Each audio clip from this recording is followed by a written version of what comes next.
भाऊबीज यमद्वितीया. या दिवशी मृत्यूची देवता यम आपली बहीण यमुना हिच्या घरी जेवायला गेला, म्हणून या दिवसाला यमद्वितीया असे नाव मिळाले.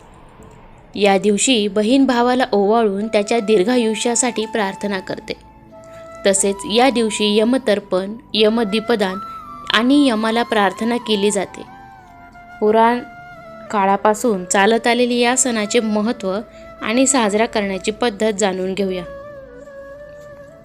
या दिवशी मृत्यूची देवता यम आपल्या बहिणीकडे जेवायला जात असल्याने नरकातील जीवांना या दिवशी नरक यातना भोगाव्या लागत नाही असे म्हटले जाते. तसेच या दिवशी बहीण भावाला ओवाळून त्याच्या दीर्घायुष्यासाठी प्रार्थना करते. पुराण काळापासून चालत आलेली या सणाबाबतची शास्त्रीय माहिती या व्हिडिओमध्ये आपण जाणून घेणार आहोत. तिथी कार्तिक शुद्ध द्वितीया. इतिहास. या दिवशी यम आपली बहीण यमुना हिच्या घरी जेवायला गेला, म्हणून या दिवसाला यमद्वितीया असे नाव मिळाले. याचे महत्त्व.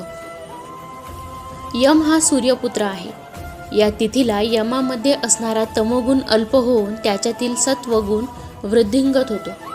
त्यामुळे यमाचे उग्र आणि रौद्र रूप शांत होऊन तो सौम्य बनतो. यमाकडून लयकारी आणि विनाशकारी शक्ती प्रक्षेपित न होता स्थितीच्या कार्यासाठी पूरक असणारी धारिणी आणि पोषिणी या शक्तींचे प्रक्षेपण चालू होते. या दिवशी यमाचे रूप सौम्य झाल्यामुळे त्याची तारक शक्ती कार्यरत असते. यम हा सूर्यपुत्र असून यमुना ही सूर्यपुत्री आहे. या तिथीला यम आणि यमुना हे भाऊ आणि बहीण एकमेकांना भेटून आनंद साजरा करतात. सूर्याच्या अंशापासून निर्माण झालेल्या यम आणि यमुना या दैवी शक्तींची सात्विक भेट प्रथम भूलोकात पृथ्वीवर होते आणि त्यानंतर ते मातापिता सूर्यदेव आणि संध्या यांना भेटण्यासाठी सूर्यलोकात जातात. त्यामुळे त्यांच्याकडून प्रक्षेपित होणाऱ्या सूर्याच्या सत्वप्रधान तेजोलहरी आणि मंगलकारी शक्ती ग्रहण करण्यासाठी पृथ्वीवर भाऊबीज साजरी केली जाते. अपमृत्यू येऊ नये म्हणून धनोत्रयोदशी, नरक चतुर्दशी आणि यमद्वितीया या दिवशी मृत्यूची देवता यमधर्म हिचे पूजन करतात. याचे आध्यात्मिक महत्त्व. कार्तिक मासात 12 आदित्यांपैकी पुषा हा आदित्य कार्यरत असतो. याचे तत्व आणि चैतन्य ग्रहण करता यावे यासाठी आदित्याचे सगुण रूप असणाऱ्या सूर्याचे पूजन करणे योग्य आहे. यम हा सूर्यपुत्र असल्याने सूर्याचा प्रतिनिधी आणि धर्माचे प्रतीक म्हणून या दिवशी यमधर्माचे पूजन केले जाते. यमदेव प्रसन्न झाल्यामुळे जीवावर आलेले अपमृत्यूचे संकट दूर होते. या दिवशी यमराज आपली बहीण यमुना हिच्या घरी जेवायला जातो आणि त्या दिवशी नरकात पिचत पडलेल्या जीवांना त्या दिवसापुरते मोकळे करतो. याचे आध्यात्मिक महत्त्व. या दिवशी यमाचे तारक रूप कार्यरत झाल्यामुळे त्याच्याकडून प्रक्षेपित होणाऱ्या लयकारी तमप्रधान लहरींचे प्रक्षेपण उन्हावते. त्यामुळे नरकात पिचत पडलेल्या पापी जीवांना या दिवशी अत्यल्प प्रमाणात नरकयातना भोगाव्या लागतात. त्यामुळे यमद्वितीया या नरकातील पापी जीवांसाठी आनंदाचा दिवस असतो. हा दिवस मातेच्या गर्भातून जन्म घेतलेल्या जीवांना एकमेकांविषयी वाटणारा जिव्हाळा व्यक्त करण्याचा दिवस आहे. या दिवशी जी बहीण आपल्या भावासाठी श्री यमाई देवीकडे काही मागणे मागते, तिच्या भावानुसार ते भावाला मिळते. त्यामुळे तिचे भावाशी असलेले देवाणघेवाण हिशोब काही प्रमाणात संपुष्टात येतात. या दिवशी स्त्री जीवात असलेले देवी तत्व जागृत होते आणि त्याचा भावाला लाभ होतो. भाऊ पूर्ण वेळ साधना करणारा असेल तर त्याला आध्यात्मिक लाभ होतो आणि तो साधना करणारा नसेल तर त्याला व्यावहारिक लाभ होतो. भाऊ व्यवहार सांभाळून साधन करत असेल तर त्याला आध्यात्मिक आणि व्यावहारिक लाभ 50-50% होतो. बहिणीने भावाला ओवाळल्याने भावावर होणारा परिणाम. भाऊ संत पातळीचा असेल तर त्याच्या चेहऱ्याभोवती औक्षण केल्यास त्याचे आज्ञाचक्र जागृत होते. भाऊ चांगला साधक असेल तर त्याला छातीपासून डोक्यापर्यंत ओवाळल्यास त्याच्या पातळीप्रमाणे त्याच्या षडचक्रातील एक चक्र जागृत होते. सण साजरा करण्याची पद्धत. यमतर्पण, यमदीपदान आणि यमाची प्रार्थना करणे. अपमृत्यू निवारणार्थ श्री यमधर्म प्रीत्यर्थ यमतर्पण करिष्ये असा संकल्प करून यमाचा 14 नावांचे तर्पण करावे. हा विधी पंचांगात दिलेला असतो. या दिवशी यमाला दीपदान करायचे असते. यम ही मृत्यू आणि धर्म यांची देवता आहे. प्रत्येक माणसाला मरण आहे ही जाणीव सतत असणे आवश्यक आहे, कारण त्यामुळे माणसाच्या हातून वाईट कार्य वा धनाचा अपव्यय होणार नाही. तेव्हा यमाला दीपदान करून सांगायचे, हे यमा, या दीपाप्रमाणे आम्ही सतर्क आहोत, जागरूक आहोत. जागरूकतेचे प्रकाशाचे प्रतीक असलेला दीप तुला अर्पण करत आहोत. त्याचा स्वीकार कर. तुझे आगमन केव्हाही होईल हे आम्हाला माहीत नाही, म्हणून आम्ही आमचा हिशोब वेळचे वेळी ठेवतो. त्यामुळे अर्धवट राहिलेल्यांची चिंता करण्याची वेळ येत नाही, कारण आम्हाला माहिती आहे तू अचानक कधीही येऊ शकतोस. आध्यात्मिक महत्त्व. यमतर्पण.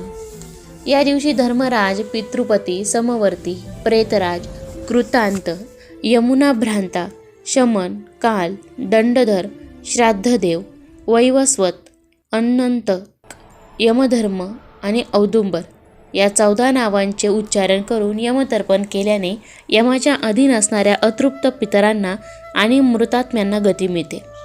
यमतर्पण करणाऱ्या जीवाला यमाची कृपा लाभल्यामुळे त्याला भूत, प्रेत आणि पिशाच यांची बाधा होत नाही. यमदीपदान.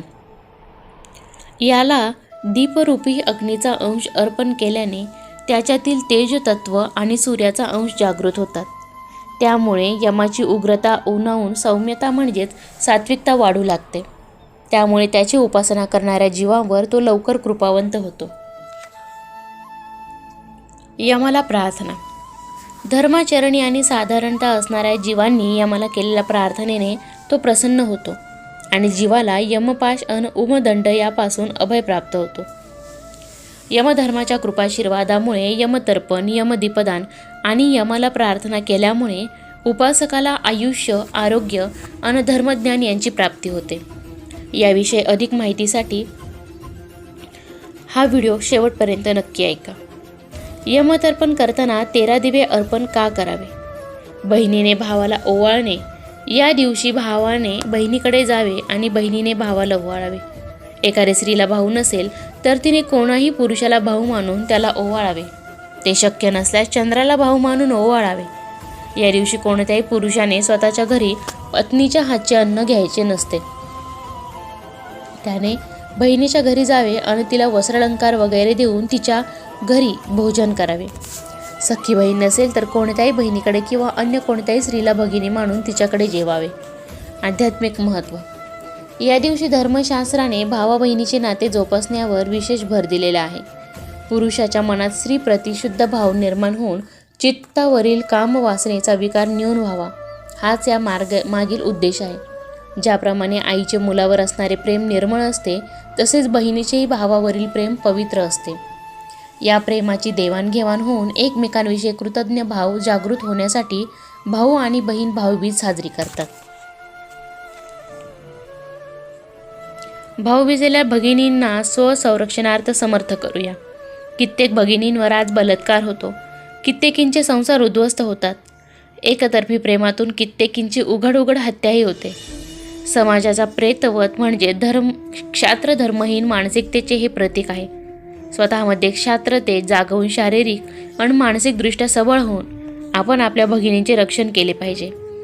याचबरोबर भगिनींनाही स्वसंरक्षणार्थ सिद्ध होण्यासाठी प्रोत्साहित आणि प्रशिक्षित करणे गरजेचे आहे.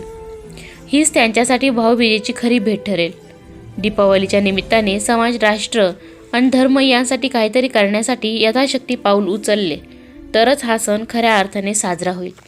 तर मित्रांनो, व्हिडिओ कसा वाटला कमेंट करून नक्की कळवा.